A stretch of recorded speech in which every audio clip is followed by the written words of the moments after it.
the city. The end of all chance of democratic freedom approaches.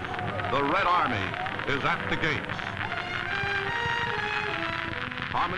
I was keen to revisit Chiang Rai province and the Golden Triangle area for a couple of reasons.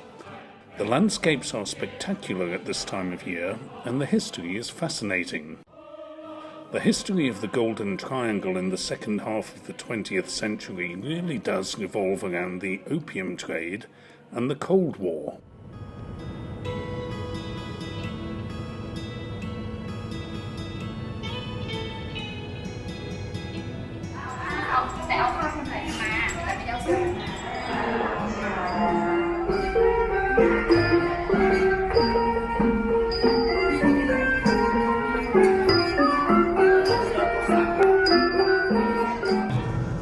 Well, the route today should take me up into the hills.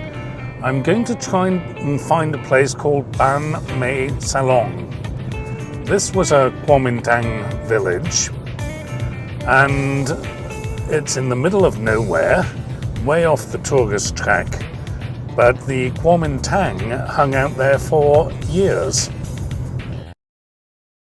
From their beautiful, but somewhat remote home in northern Thailand, many KMT fighters fought as mercenaries in the Laos Civil War in the 1960s and 70s.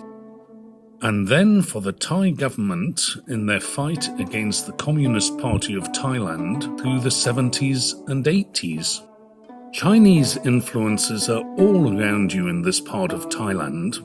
I did eventually find Ban Mae Salong, and what a surprise I found. Not merely a dusty village with a few Chinese lanterns, as expected, but an exquisite memorial to the abandoned Kuomintang fighters.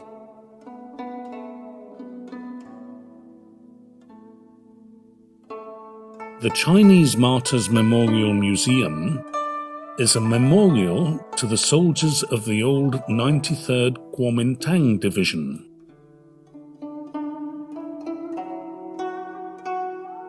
Colonel Gong Cheng Ye was president of the association formed to help the survivors and descendants of that 93rd Division. The memorial still receives donations from Chinese nationalist supporters in Taiwan, 70 years after the end of the Chinese Civil War.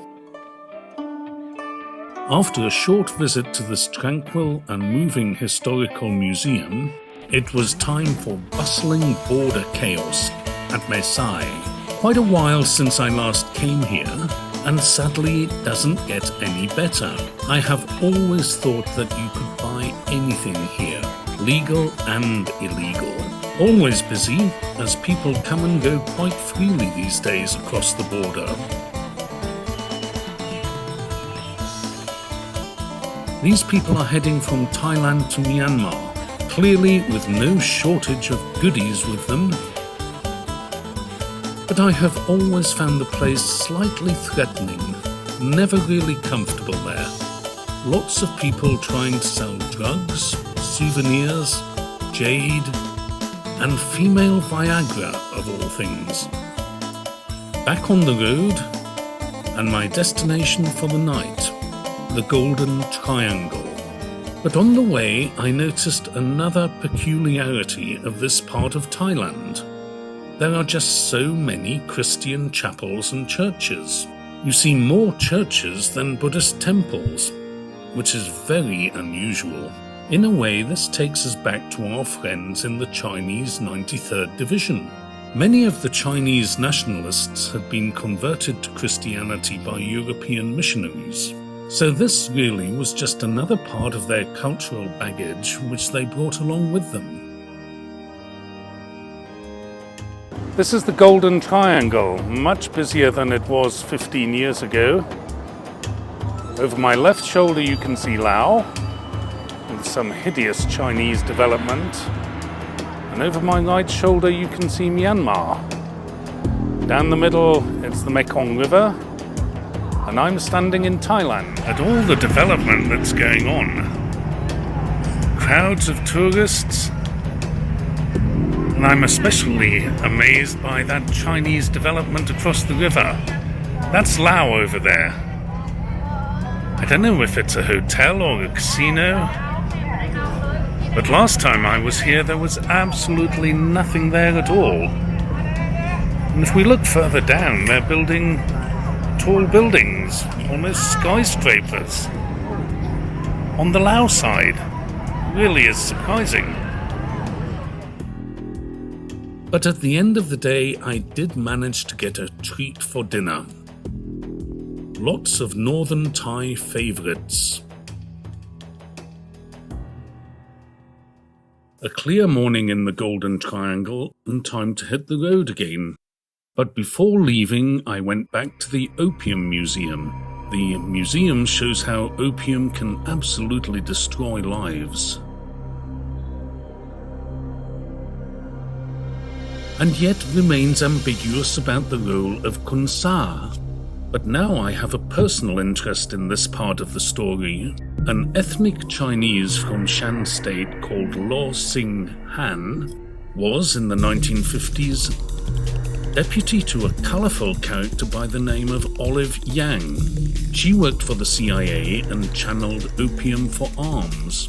Law then controlled the opium trade up until 1973, when Khun Sa took over. Following Khun Sa's downfall in 1989, Law Sing Han returned and very quickly re-established his opium empire. This is an old TV clip which shows just how open the so-called kingpin of opium was about his business.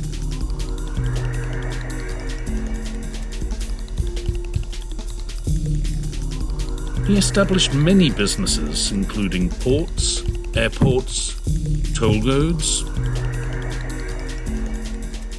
and an insurance company.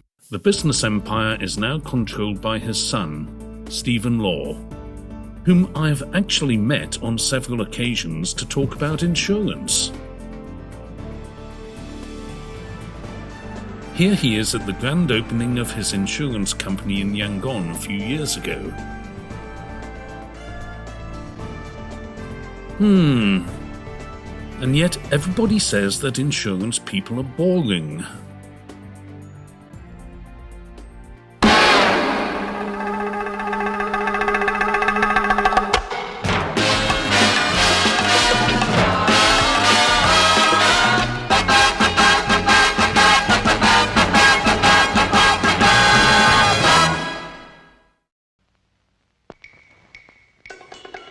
Now is the time for ice cream.